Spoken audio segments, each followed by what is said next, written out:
My name is Paula Gardner. I'm Associate Professor of Liberal Arts and Sciences at OCAD University, and I'm also a member of the Digital Futures faculty. And I work in the area of critical media studies and critical feminist studies and science studies. The work that I do, I bring a number of skill sets that I use and that I train my students with. And one is interviewing and ethnography, so collecting information from the people that you're working with or who are your users, so that you understand their practices of everyday life. You don't just ask them sort of what they want as a consumer, but you really probe them to understand how they use media in their everyday lives, or how they why they might need a certain kind of tool. There's a project that we call Mindfulness Technologies that my team is just completing right now.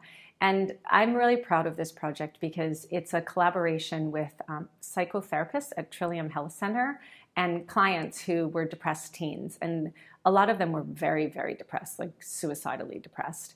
And they were learning a therapy called ACT, which is acceptance and commitment therapy. And it combines psychotherapy with mindfulness.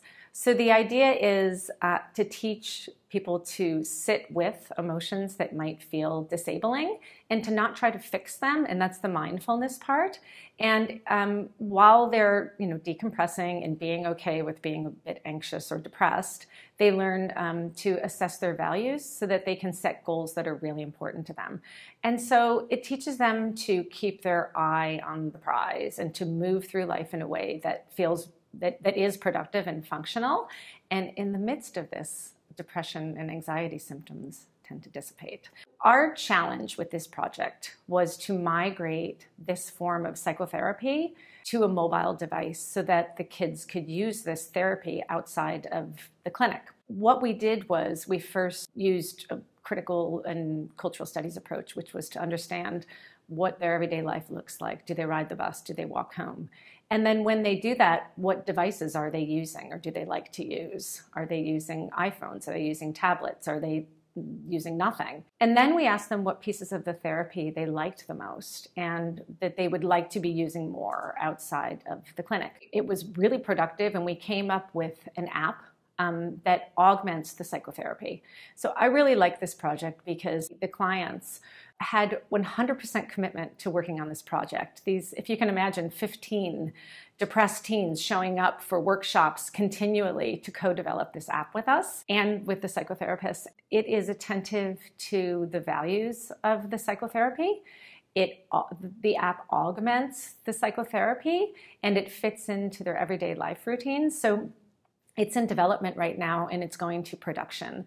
And so we're really proud of this app because we think that it meets a very particular community in need. It's built specifically for teens. The interdisciplinary work that we do has really been so inspiring for me and such a learning experience for me. I work with students and collaborators who have completely different skill sets than I have. So I come with critical media studies, I come with documentary and video production. They are digital natives, and they come with the ability to code, the ability to build hardware, to link hardware to software. We work with clients and other collaborators who are professionals in healthcare or entrepreneurs. We have worked with scientists who have been trying to understand data coming from kids with fetal alcohol syndrome.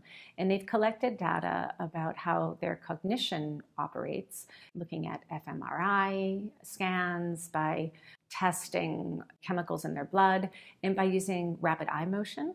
And all of these tests visualize pieces of the brain for us and help us to see some of the data.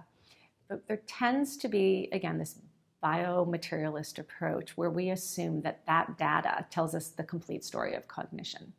And in fact, neuroscientists will tell you a very different complex story about how to understand cognition. So I really hope in the coming years we see this interdisciplinary approach to visual analytics, adding in sociological analysis, economic factors, and critical theory even, using philosophy so that we can understand complex systems. I really think visual analytics is an area that's really going to crack open in a few years.